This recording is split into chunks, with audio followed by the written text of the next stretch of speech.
안녕하십니까, 신의 한수 박완석입니다. 조국의 처 정경심이 건강상의 이유로 검찰 조사를 거부하고 병원에 입원하였다고 합니다. 그런데 말입니다, 시청자 여러분, 어린 시절 실명한 안타까운 사실, 그리고 해외 유학 시절 상해 사고로 인한 그 후유증이 원인이라고 하는데요. 과연 그것이 사실일까요? 그리고 또 왜 하필 그것이 검찰 조사를 받는 순간에 문제가 된다는 것이 참으로 의심스럽습니다. 이와 관련된 소식 저희 홍철기 부장을 모시고 들어보도록 하겠습니다. 안녕하십니까? 안녕하십니까? 정경심 씨가 검찰 조사를 지금 받지 않고 있다고 하죠? 네. 그 이유가 건강상의 이유라고 하는데 과연 그것이 합당한 이유인지 참으로 궁금합니다. 예, 일단 정경심 교수, 바로 조국의 부인이죠. 코링크 P의 실소유주로도 의심받고 있는, 그리고 또 WFM도 실질적으로 경영하지 않았나, 이런 의혹이 있는 바로 정경심 교수입니다. 사실 어제 정경심 교수가 소환조사를 받았습니다. 그런데요, 정경심 교수가 소환조사 받을 때 다른 사람들과는 다른 일이 있었죠. 바로 비공개 소환조사입니다. 하다가 말들이 많아져서 그런 건지 아니면 원래 갖고 있던 검찰 개혁안 때문인지는 모르겠습니다만, 검찰은 앞으로 공개 소환조사는 안 할 거라고 합니다. 모든 사람들이 이제 비공개 조사를 받는다는 말이겠죠. 어쨌든 정경심은 어제 소환조사를 받다가 8시간 만에 건강에 문제가 있으니 그만 받겠다 해서 소위 말하는 조기 귀가를 했습니다. 그런데요, 문제가 있습니다. 단순히 조기 귀가만 한 것이 아니라 원래대로라면은 오늘 바로 10월 4일도 조사를 받아야 되는 상황이었습니다. 그런데 그냥 변호인 측에서 검찰청에 이렇게 얘기했답니다. 건강상 나가기가 어렵다. 참 안타까운 얘기죠. 그런데 사실 그동안 정경심이 보여준 행보에 의하면 정경심은 무척 활동적이고, 그리고 이런 표현이 적절할지 모르겠습니다만 무척 억센 듯한 그런 이미지를 받아왔던 것이 사실입니다. 맞습니다. 심지어 직원들에게 여회장이라는 그런 표현까지 듣지 않았겠습니까? 예, 회장님 소리. 그런데 이런 정경심이 건강상의 이유로 검찰 조사를 받지 못하겠다, 저는 좀 석연치가 않은데요. 예, 일단 정경심 교수는 현재 입원을 하고 있습니다. 어제 조사를 받고 난 후에 아마 입원을 한 것 같은데요. 그런데요, 아파서 조사 못 받는다는 내용 페이스북에 올라왔습니다. 조국이나 정경심이나 페이스북을 소통의 창고로 많이 이용을 하는데요. 그런데 이 내용을 한번 쭉 읽어드리도록 하겠습니다. 정경심 교수는 영국에서 유학 중이던 2004년 흉기를 소지한 강도로부터 피하기 위해서 건물에서 탈출하다가 추락하여 두개골이 앞에서부터 뒤에까지 금이 가는 두개골 골절상을 당하였고, 그 이후 아직까지도 심각한 두통과 어지럼증으로 고통을 받고 있습니다. 위 사고에 대해서는 더 타임즈나 BBC 뉴스에도 보도가 될 만큼 큰 사고였습니다. 예, 찾아봤습니다. 실제로 사고를 당한 것이 맞습니다. 여기 보면요, 강도에게서 피하기 위해서 First Floor Flash이라고 하는데, 이게 2층, 그러니까 영국은요 1층을 Ground Floor라고 해가지고 0층이라고 얘기를 하고요, 그다음 지상층이라고 얘기하고 1층이라고 하는 First Floor는 우리로 치면 2층입니다. 그래서 2층 아파트에서 뛰어내렸어요, 강도에서 피하기 위해서. 그래서 두개골에 금이 가는, 소위 얘기하는 두개골 골절 내지는 두부 외상을 당해서 피해를 입었다, 고통을 받고 있다, 이런 기사가 실제로 타임지에 나와 있습니다. 사실 강도 피해를 당해서 그 피해로부터 도망치다가 두부 외상을 당했다는 이 사실은 인간적으로 참으로 안타깝습니다. 맞습니다. 하지만 우리가 의혹을 제기하는 부분은 뭐냐면, 그간 정경심은 방배동 자택에서 경북 영주까지 강의를 다니지 않았겠습니까? 예. 그리고 또한 자녀 교육 문제도 정말 나서서 챙겨온 것처럼 우리가 알고 있는데요. 심지어 사모펀드 문제까지도 앞장서서 뛰어다니며 가정에, 말 그대로 조국 일가에 부를 축적하는데 앞장섰던 것으로 알고 있는데, 이제서야 그 골절이 문제가 된다, 석연치가 않습니다. 예, 그런데 골절만 문제가 아니라고 합니다. 6살 때 사고로 오른쪽 눈을 실명한 상태라고 합니다.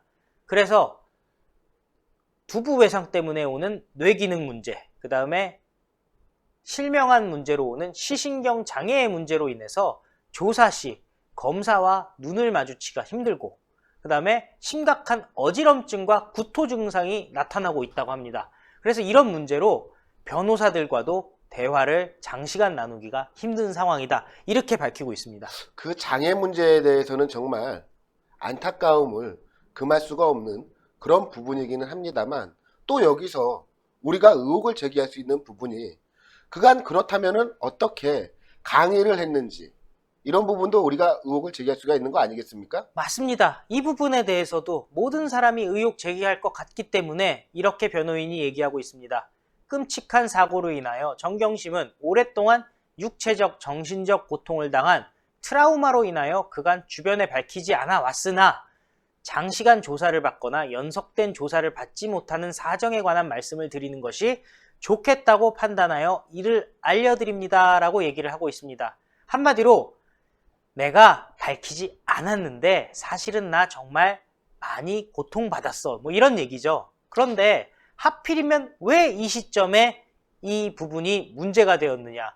아까 지금 박 부장님이 얘기한 것도 같은 의도라고 생각을 해요. 그동안 어떻게 보면은 동양대에 교수로 있었지 않습니까? 사실 이 정도 장애가 있다고 하면은 혼자 생활하기가 굉장히 힘들 텐데 동양대 경북 영주로 가서 교수를 하면서 어떻게 보면은 남편과 가족들과 떨어져 지내지 않았겠습니까?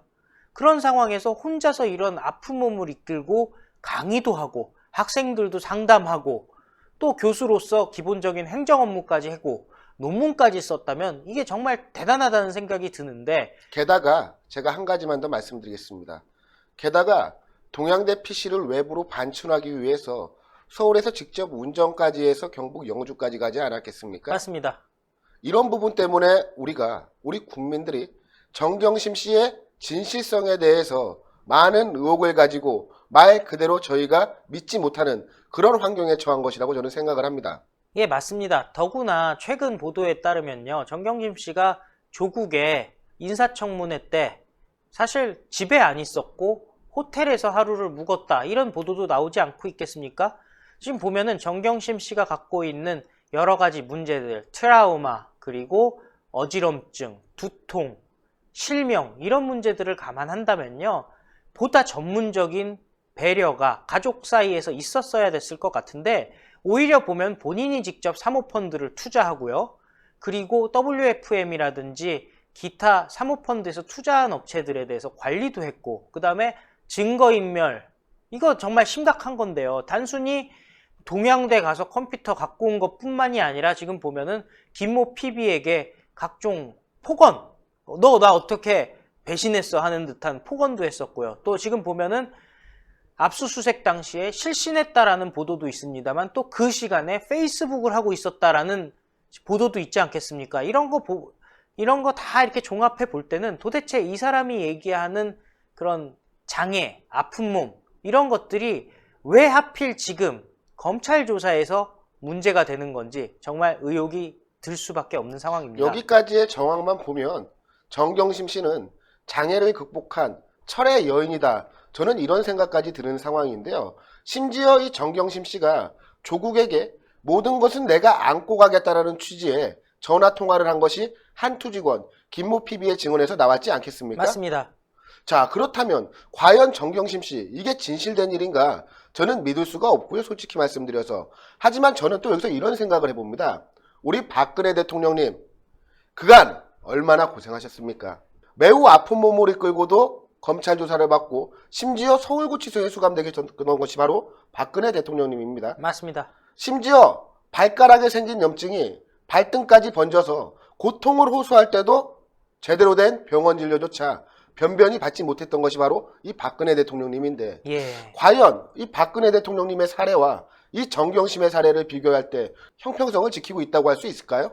예, 그래서 나오는 말이 황제 소환이라는 말 아니겠습니까?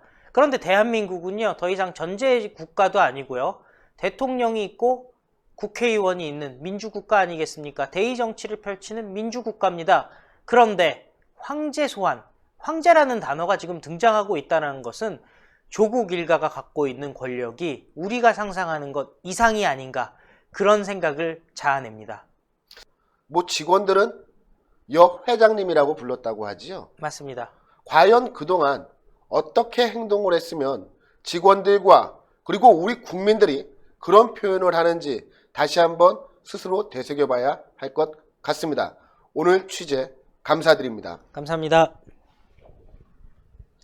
공정한 법치, 과연 문재인 정권과 조국 법무부 장관 하에서 가당키나 할까요? 자신들에게는 한없이 관대하고 타인들에게는 끝없이 가혹한 그런 이중잣대를 들이대진 않을까 심히 걱정이 앞섭니다. 우리 신의 한 수는 대한민국 사회정의 구현을 위해서 항상 현장에서 신속하고 정확한 뉴스를 보도해드리기 위해서 노력을 하고 있습니다. 저희 신의 한 수 시청자분들, 저희 이제 100만이 머지 않았습니다. 구독과 좋아요, 댓글 이 세 가지는 저희 신의 한 수 운영에 큰 힘이 됩니다. 앞으로도 저희 신의 한 수 많은 시청 부탁드리도록 하겠습니다. 감사합니다.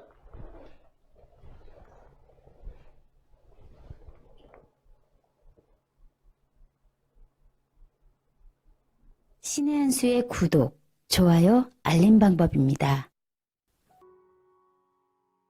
보실 영상을 눌러주세요. 아래의 구독 버튼을 눌러주세요. 그럼 종 모양이 나옵니다.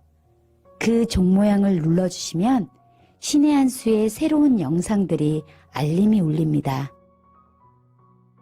그리고 엄지척 좋아요 버튼을 눌러주세요. 여러분의 구독, 좋아요 버튼은 신의 한 수에 큰 힘이 됩니다. 댓글로 여러분의 많은 의견도 듣고 있습니다. 응원의 댓글도 부탁드립니다.